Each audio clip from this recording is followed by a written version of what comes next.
সাংসদ লুৎফর রহমান কাজলের নির্দেশনায় জালালাবাদের হিন্দুপাড়া ও ছাতিপাড়ায় বন্যার্তদের মাঝে ত্রাণ বিতরণ সম্পন্ন হয়েছে। ঈদগাঁও কক্সবাজার থেকে এম আবু হেনা সাগরের তথ্যচিত্রে দেখুন বিস্তারিত। সবার আগে সঠিক খবর পেতে ফেসবুকে সারা বাংলা সংবাদ পেজটিতে লাইক ও ফলো দিন এবং ইউটিউবে সারা বাংলা সংবাদ চ্যানেলটি সাবস্ক্রাইব করে সাথেই থাকুন অথবা ভিজিট করুন www.sarabanglasongбад.com। ধন্যবাদ। টানা পঞ্চম দিনের মতো ভারী বর্ষণে পানিবন্দী হয়ে পড়া মানুষের মাঝে শুকনা খাবার দিয়ে পাশে দাঁড়ালেন ঈদগাঁও উপজেলা যুবদলের আহ্বায়ক ও জালালাবাদ ইউপি সদস্য কামাল হোসেন।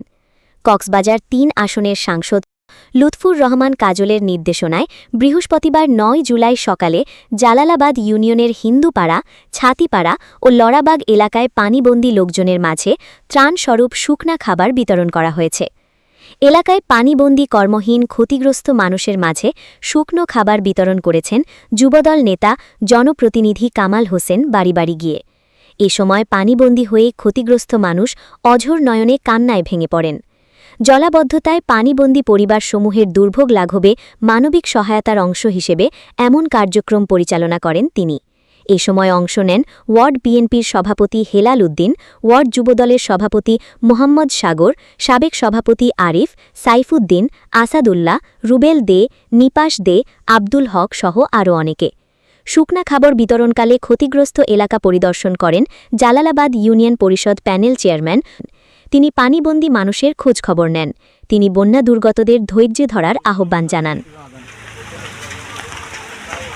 সকাল থেকে আমি গতকালকে আসছিলাম, আজকে সকাল থেকে পরিদর্শন করেছি, তার পাশাপাশি শুকনো খাবার পৌঁছে দিয়েছি তাদের কাছে।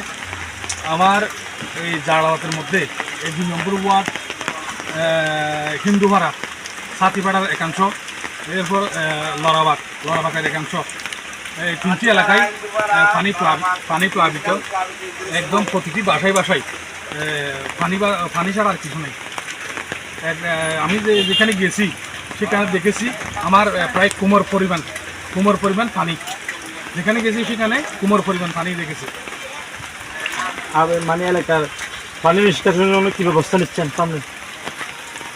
অ্যাকচুয়ালি পানি নিষ্কাশনের জন্য আমাদের যেটা করা দরকার সেটা হচ্ছে এখানে একটা ড্রেনের ব্যবস্থা আছে, সেটা ছোটো হওয়ার কারণে এই পানিগুলো পর্যাপ্ত পরিমাণ যাওয়ার জায়গা নাই, বিদায় যেতে পারছে না খুব সহজে।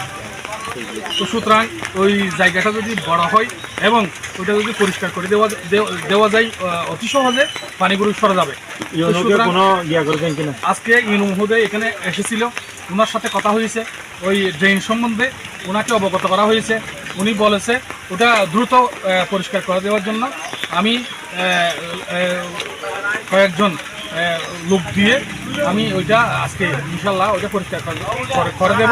এবং আসলে সত্যি বলতে ওইটা পরিষ্কার করে দিলেও অতি সহজে এই পানিগুলো সরবে না, কারণ ওইটা তো ছোটো। তাই আমরা চাই ভবিষ্যতে ওই ড্রেনটা যদি বড় হয় তাহলে এই মানুষগুলো, এই হিন্দু পাড়ার মানুষগুলো বিশেষ করে আর পানিবন্দী হবে না।